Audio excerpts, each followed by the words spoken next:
So we're here down in our wetland area where we have tons and tons of cattails. And you're probably familiar with cattails, but fun fact, they're very edible and have hundreds of really awesome uses. I'm just going to talk about a few today.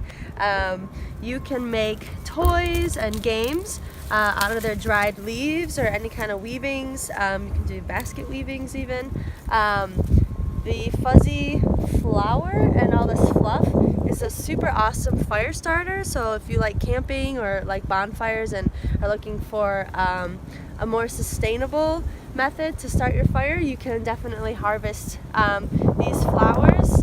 Early spring is a nice time. So you've at least given them a chance to drop some of their seed. And always trying to keep in mind, if you're harvesting from the wild or even from your own garden, doing honorable harvest, so making sure that you ask the plants permission before harvesting, and don't take more than you need, as well as and a good way to determine that is only taking 10% of what you see, never harvesting from an impaired area.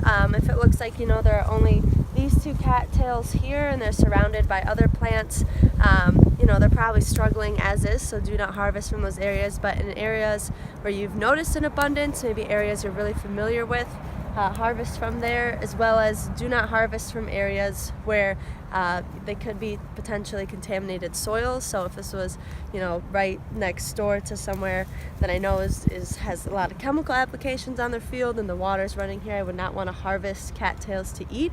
But you can actually harvest the young shoots in the spring and be sure that you know exactly what plant it is before you're harvesting it. And then also these flowers, when they're young and green, are actually edible. So stay tuned, we'll be coming back in the spring, but just to keep in mind, if you're new to foraging, start to get to know the plants in your area, and start to think that every plant probably has a use and is probably edible in some way. So cattails are a really awesome beginner foraging plant because most people are really familiar with where they are. They grow where it's wet, so that's a good one. And keep your eyes peeled and maybe get to know the cattails and harvest the flower for the non-edible uses now, just to familiarize with being in the wild and foraging. So that's cattails, super awesome. A lot of uses. The internet is very vast, so definitely check out uses on the internet and check out foraging guidelines as well.